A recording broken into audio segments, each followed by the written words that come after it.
نحمده ونصلي على رسوله الكريم اما بعد۔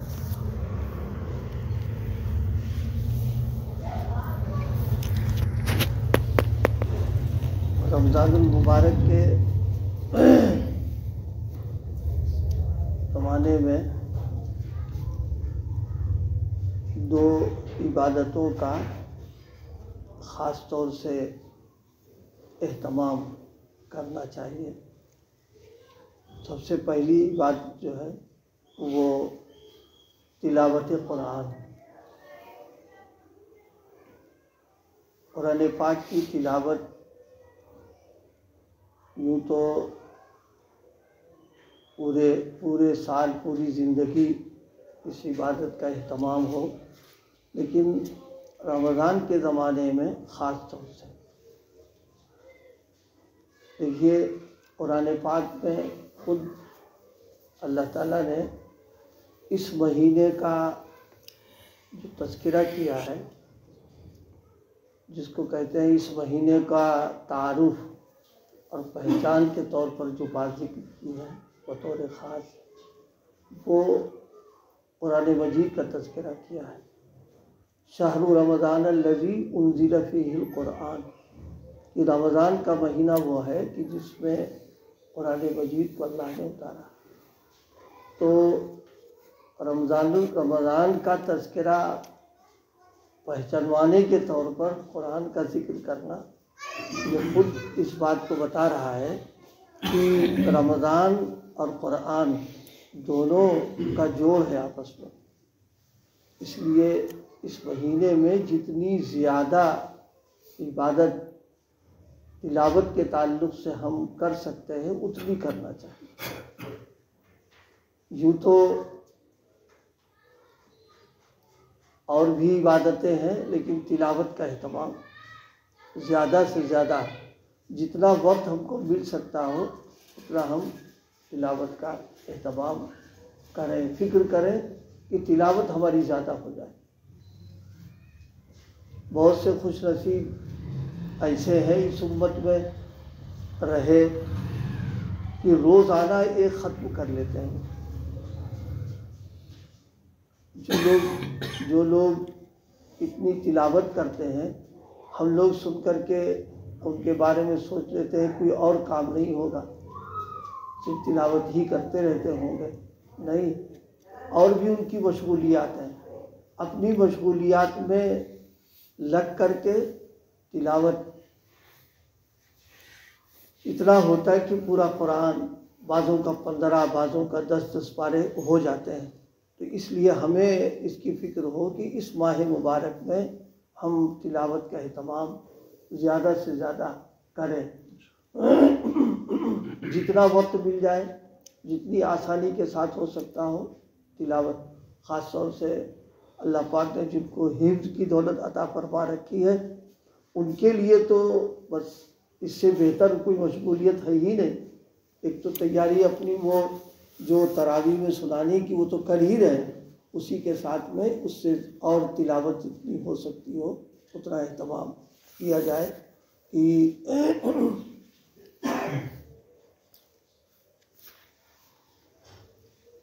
بہت سے لوگوں کے لیے یہ ہوتا ہے کہ بھائی فلاں کام ہے، یہ کام ہے، یہ مصروفیت ہے، وہ مصروفیت ہے۔ رمضان کے زمانے میں یہ سب نہیں۔ کوشش کرے کہ اپنی مصروفیات کو کم سے کم، یعنی واجبی جو مصروفیات وہ تو کرے گا، اور دیگر جو کام ہے اس کو آگے پیچھے کر کے بس تلاوت، زبان جو ہے تلاوت میں لگی رہے جتنا زیادہ ہو سکتا ہے۔ اور ایک بات تلاوت کے سلسلے میں پہلے بھی ذکر کی تھی، پھر دوبارہ یاد دہانی کے طور پر رہے۔ تلاوت ایک ایسی عبادت ہے کہ جس میں بیک وقت کئی عبادتوں کا ثواب ملتا ہے۔ اس پر توجہ کم ہو پاتی ہے، اسی لیے بعض اکابر کا معمول جب وہ تلاوت سے فارغ ہوتے ہیں تو صرف تلاوت کی توفیق پر شکر نہیں کرتے وہ، بلکہ جتنی عبادتوں کی توفیق ملی سب کا شکر ادا کر دیتے ہیں وہ۔ اور کرنا چاہیے، کئی عبادتوں کی توفیق اللہ پاک تلاوت میں عطا فرما دیتا ہے۔ دیکھیے تلاوت کرنے میں قرآن پاک کھول کر کے آدمی دیکھتا ہی ہے، تو ظاہر ہے جتنی دیر دیکھ رہا ہے تو آنکھیں جو ہے وہ عبادت میں لگی ہوئی ہیں، کیونکہ قرآن مجید کا دیکھنا یہ مستقل ایک عبادت ہے۔ تو ایک عبادت اللہ پاک نے گویا آنکھوں کو زیارت کی توفیق عطا فرما دی۔ جب اس کو پڑھے گا تو زبان جو ہے تلاوت کر رہے گی، تو دوسری عبادت زبان کو مل رہی ہے کہ زبان بھی عبادت میں مشغول ہو گئی۔ دو، پھر جب تلاوت کریں گے تو کان سنیں گے اس کو،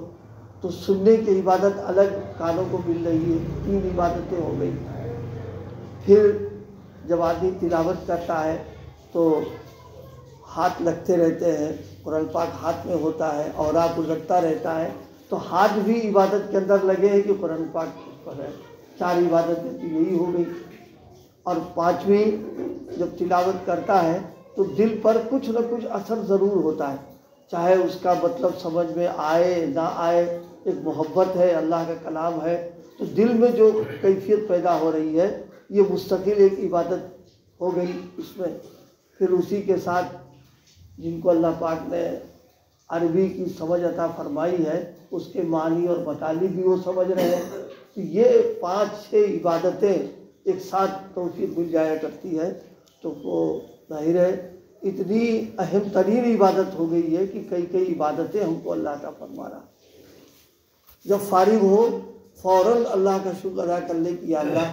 یہ سارے اعضاء آپ نے عبادت کے لیے قبول کر لیے کہ آپ کی توفیق ہو گئی اس پر، اور پھر یہ بھی زبان سے ہو جائے کہ اللہ محروم نہ کیجیے آپ، یعنی جتنا آپ نے یہ عطا فرمایا ہے، ظاہر ہے کہ وہ قبول نہ کرے تو بیکار ہو جائے گا سارا مسئلہ، تو اس بنا پر فوراً یہ کہہ دے کہ اللہ محروم نہ کیجیے آپ ہم کو۔ تو یہ 5 عبادتوں کی توفیق تلاوت میں مل جایا کرتی ہے، کتنی بڑی نعمت اللہ پاک کی ہے یہ۔ اگر مان لیے تلاوت کا جی نہیں ہو رہا تو دیکھتے ہی رہے بیٹھ کر کے، تو جتنی دیر دیکھے گا ثواب ملتا رہے گا اس کو۔ اور اگر کوئی تلاوت کر رہا اس میں بعض اکابر کے سلسلے میں لکھا ہوا ہے اخیر عمر میں ضعف اور کمزوری کی وجہ سے تلاوت کا وہ نہیں زیادہ کر پاتے تھے تو سنتے تھے وہ، لیکن سننے پر بھی ثواب مل رہا ہے، تو اس لیے تلاوت کا اہتمام خوب سے خوب ہونا چاہیے۔ بعض اللہ کے بندے پوری رات تلاوت میں لگے رہتے ہیں، اور واقعہ یہ ہے کہ اگر اللہ پاک قرآن کا ذوق عطا فرما دے تو پھر اتنی عبادت تلاوت کرنا کوئی مشکل نہیں، کیونکہ جب کسی چیز کا چسکا آدمی کو لگ جاتا ہے اور مزہ آ جاتا ہے تو پھر اس کے چھوڑنے کا جی نہیں چاہتا، پھر تو لگا ہی رہتا اس کے اندر۔ ہمارے بزرگوں میں یہی ضلع ہردوئی کے اصلاً ہیں وہ حضرت شاہ فضل الرحمٰن گنج مراد آبادی رحمۃ اللہ علیہ، اصلاً ملاوی کے رہنے والے، ان کا خاندان یہی تھا، حضرت منتقل ہو گئے تھے وہاں۔ حضرت کے بارے میں خود فرمایا تھا ایک موقع پر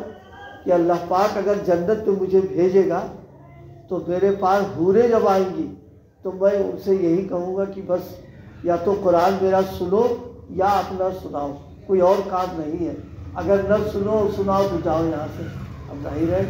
یہ بات تو وہی آدمی کہہ سکتا جس کو قرآن کا ذوق، جب جنت میں جانے کے بعد وہاں قرآن کا ذوق اور اس کا ان پر اتنا غلبہ ہے تو یہاں کتنا وہ تلاوت کا اہتمام اور کتنی اس کو لذت ملے گی۔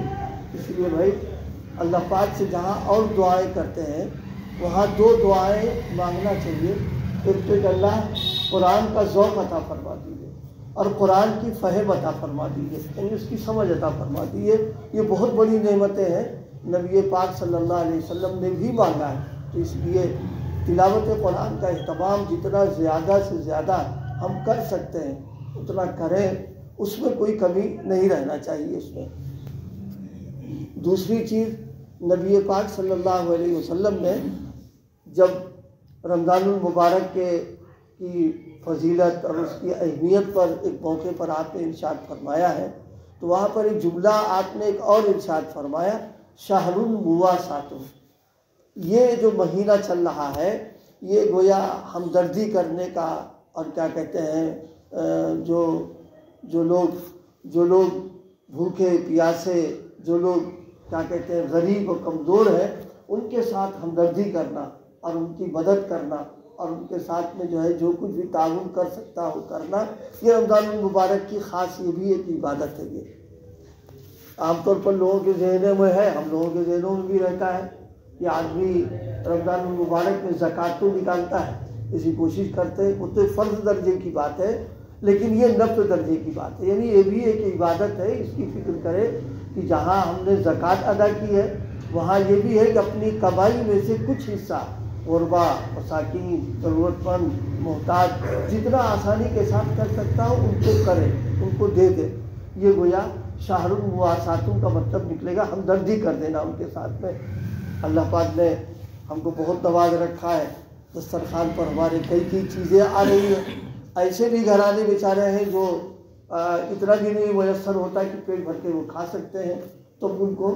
دے دینا اور خاموشی کے ساتھ دینا، اور صرف یہ سمجھ کر کے کہ اللہ پاک نے ہم کو دیا ہے، یہ بھی ہمارے ساتھ شریک ہو جائے اس کے اندر، ان کے ساتھ معاملہ کرنا، یہ گویا رمضان المبارک کی ایک عبادت ہے۔ بعضے پڑھ رہا تھا، بعضے کیسے اللہ کے بندے اور باتوفیق اللہ کی توفیق سے ایک بہت بڑے عالم کے بارے میں ایک دن اتفاق سے کچھ نہیں گھر میں تھا، ہو جاتے حالات پیش آ جاتے ہیں، تو اس زمانے میں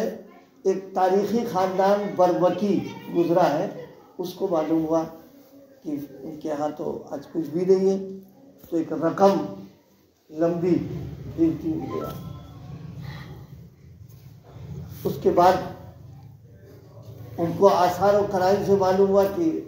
آج بھی گھر میں اس کے باوجود ہی فاقہ ہے، تو پوچھا کیا بات ہوگی؟ کہا فلاں ضرورت مند آ گیا تھا تو میں نے اس کو اٹھا کے دے دیا۔ یعنی اپنے اوپر جسے کہتے ہیں ایثار کرنا، آج یہ چیز ختم ہو گئی ہم لوگوں سے ہے، لیکن کم سے کم درجے کی اتنی تو ہو ہی جائے، اپنی جیب نہ خالی کرنے کے لیے اتنا تو ہو جائے، کچھ کرنا چاہیے رمضان کے زمانے میں۔ اور پھر رمضان المبارک میں نیکیوں میں اضافہ تو ظاہر ہے کہ بہت ہو جاتا ہے اس میں، اس لیے اس کی فکر کرے، اپنی آمدنی اپنی حیثیت دیکھ کر کے کچھ نہ کچھ پڑوس میں، محلے میں، ملنے جلنے والوں میں بہت سارے اللہ کے بندے ایسے ہوتے ہیں جن کے پاس فراوانی نہیں ہے، کو ضرورت ہے، خاموشی سے ان کی مدد کر دینا، ان کی ضرورت پوری کر دینا، کچھ ان کے ہاتھ پہ رکھ دینا۔ یہ بھی گویا نبی پاک صلی اللہ علیہ وسلم نے اہتمام کے ساتھ چونکہ تذکرہ کیا ہے، تو اس کا مطلب یہ ہے کہ اس مہینے میں یہ عبادت بھی اللہ تعالیٰ کو پسند ہے۔ تو دو چیزیں میں نے ذکر کی ہیں، ایک تلاوت کا اور دوسرے جو ضرورت مند لوگ ہیں ان ضرورت مند لوگوں کی جو ہے مدد کرنا، کسی بھی طریقے پر مدد ہو جائے مدد کر دینا، لیکن یہ مدد زکوٰۃ کے تعلق سے نہیں ہے، زکوٰۃ کا تو اپنا الگ مسئلہ ہے، وہ تو کرنا ہی ہے، اس کے علاوہ نفل طور کے اوپر کچھ ان کو دے دینا۔ بعض ایسے بھی اللہ کے بندے ہیں، تو اللہ کی توفیق سے ہوتا ہے کہ مستقل پورے رمضان ان کے دروازے کھلے رہتے ہیں اس طرح کے لوگوں کے لیے، اور وہ مستقل ان کی گویا